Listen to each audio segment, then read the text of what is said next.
Pernahkah kamu merasakan sensasi panas yang menjalar di dada saat seseorang mengucapkan kata-kata yang menusuk tepat di harga dirimu? Atau getaran dingin di perut ketika semua rencanamu yang telah tersusun rapi tiba-tiba berantakan dalam sekejap? Satu kalimat, satu kejadian, tiba-tiba orang lain atau keadaan menjadi pilot dari suasana hatimu, dan kamu hanyalah penumpang yang terikat di kursi belakang, tak berdaya.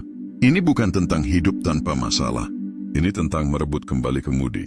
Bagaimana jika ada cara untuk memastikan, tidak peduli seberapa kencang angin bertiup, kamulah, dan hanya kamulah, yang memegang kendali. Ini bukanlah fantasi atau kekuatan super, melainkan hasil dari sebuah latihan mental yang disengaja. Para filsuf stoik kuno, kaisar, budak, jenderal adalah arsitek terhebat dari fondasi batin ini. Mereka tidak lebih kuat dari kita secara fisik, tetapi mereka melatih pikiran mereka untuk berpikir dengan cara yang berbeda. Mereka mengembangkan sebuah sistem operasi mental yang memungkinkan mereka untuk tetap tenang, teguh, dan berprinsip di tengah kekacauan perang, wabah, dan pengkhianatan politik. Dalam video ini, kita tidak akan hanya membahas teori, kita akan membongkar 10 cara berpikir praktis dari para stoik. 10 perubahan mindset fundamental yang bisa Anda mulai terapkan hari ini.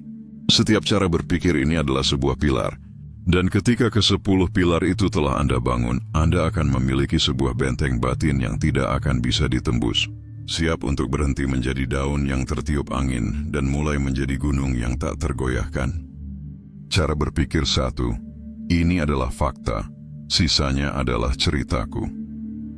Setiap kali sesuatu terjadi, ada 2 lapisan, peristiwa objektif dan narasi subjektif yang kita tambahkan di atasnya. Peristiwa, hujan turun. Narasi, sial hariku hancur karena hujan ini. Seorang stoik melatih dirinya untuk memisahkan keduanya. Mereka melihat fakta apa adanya, hujan turun, titik. Dengan menolak untuk menambahkan drama, mereka merebut kembali kekuatan dari emosi reaktif. Sebelum Anda merasa goyah, tanyakan, apa faktanya dan cerita apa yang sedang saya karang di kepala saya? Cara berpikir 2. Lingkaran ini milikku, sisanya bukan. Ini adalah evolusi dari dikotomi kendali. Bayangkan Anda menggambar lingkaran kecil di sekeliling diri Anda. Di dalam lingkaran itu ada pikiran Anda, penilaian Anda, dan tindakan Anda. Ini adalah kerajaan Anda. Di luar lingkaran itu ada segalanya. Opini orang lain, cuaca, ekonomi, masa lalu. Saat Anda merasa terguncang, itu hampir selalu karena Anda mencoba mengendalikan sesuatu di luar lingkaran Anda. Cara berpikir stoik adalah secara obsesif memfokuskan seluruh energi Anda hanya pada apa yang ada di dalam lingkaran itu. Cara berpikir 3. Rintangan ini datang untuk melatihku. Pola pikir default kita melihat rintangan sebagai penghalang. Pola pikir stoik melihatnya sebagai partner latihan beban. Kemacetan lalu lintas bukan lagi kutukan, tapi gym untuk melatih kesabaran. Kritik pedas bukan lagi serangan, tapi kesempatan untuk menguji keyakinan diri. Setiap kali Anda menghadapi kesulitan, alih-alih berkata, "Kenapa ini terjadi padaku?" Seorang stoik bertanya, "Kebajikan apa yang sedang coba dilatih oleh situasi ini dalam diriku? Keberanian, kesabaran, atau kebijaksanaan?" Cara berpikir 4. Ini akan terlihat sepele dari atas. Saat Anda merasa kewalahan oleh sebuah masalah, pertengkaran dengan pasangan, kesalahan di tempat kerja, lakukan latihan pemandangan dari atas. Bayangkan Anda melayang ke atas melihat diri Anda, kota Anda, negara Anda, lalu planet bumi sebagai bola biru kecil di kegelapan. Dari perspektif kosmik itu, seberapa penting masalah Anda sekarang? Cara berpikir ini tidak dimaksudkan untuk meremehkan perasaan Anda, tetapi untuk memberikan proporsi yang benar pada masalah Anda dan mengecilkan ego yang membuatnya terasa begitu besar. Cara berpikir 5. Aku memilih untuk menerima ini. Amor fati. Ini adalah salah satu cara berpikir yang paling sulit namun paling membebaskan. Amor fati berarti mencintai takdir. Ini bukan berarti Anda harus menyukai saat hal buruk terjadi. Itu tidak masuk akal. Ini berarti menerima sepenuhnya bahwa hal itu telah terjadi dan tidak bisa diubah. Berperang dengan realitas adalah pertempuran yang pasti kalah dan menguras energi. Dengan berkata, oke, inilah yang terjadi. Aku menerimanya sebagai bagian dari jalanku. Anda berhenti membuang energi untuk penyesalan dan mengalihkannya untuk bergerak maju. Cara berpikir 6. Orang ini bertindak dari ketidaktahuan. Ketika seseorang menyakiti Anda atau bertindak tidak adil, reaksi pertama adalah kemarahan. Marcus Aurelius melatih cara berpikir yang berbeda. Orang tidak berbuat jahat dengan sengaja. Mereka melakukannya karena mereka tidak tahu apa yang benar. Mereka pikir apa yang mereka lakukan akan membuat mereka bahagia atau aman.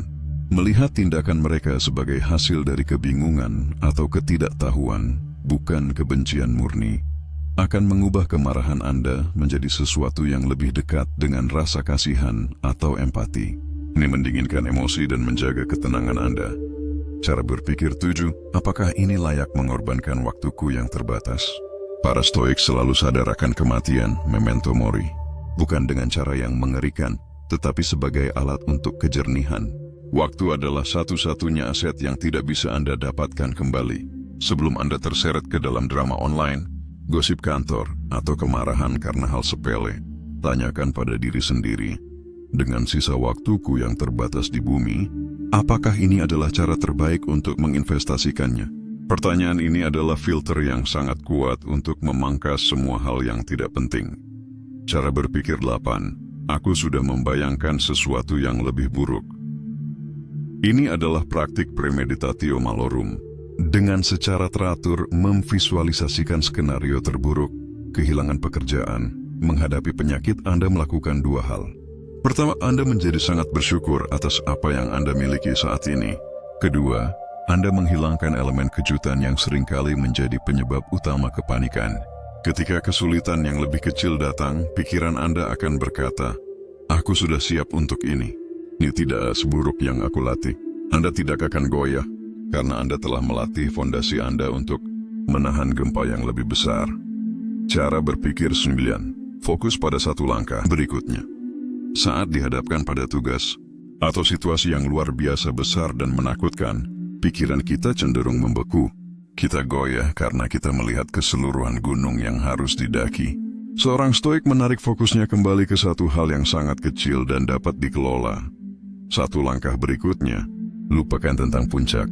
Lupakan tentang longsoran salju. Fokuskan seluruh kesadaran Anda untuk meletakkan satu kaki di depan yang lain dengan benar. Dengan cara ini, perjalanan yang mustahil menjadi serangkaian tindakan yang mungkin. Cara berpikir 10. Satu-satunya ukuran kesuksesan adalah karakterku. Dunia eksternal akan selalu menggoyahkanmu jika Anda mengukur nilai diri Anda berdasarkan standarnya. Jumlah pengikut, saldo bank, jabatan. Stoikisme mengusulkan metrik yang radikal. Satu-satunya kesuksesan sejati adalah apakah Anda bertindak dengan kebajikan, keberanian, keadilan, kebijaksanaan, disiplin saat ini. Anda bisa saja gagal total menurut standar dunia, tetapi jika Anda menghadapi kegagalan itu dengan keberanian dan integritas, maka menurut standar Stoik, Anda telah menang.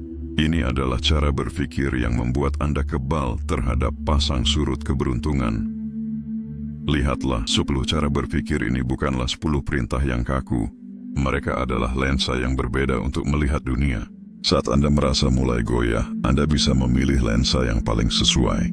Merasa marah pada seseorang? Gunakan lensa, orang ini bertindak dari ketidaktahuan. Merasa cemas tentang masa depan?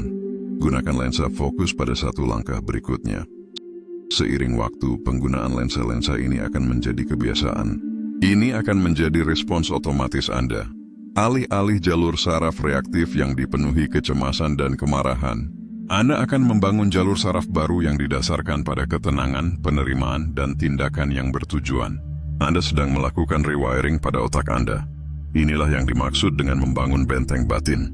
Dindingnya terbuat dari pemahaman Anda tentang apa yang bisa dan tidak bisa Anda kontrol.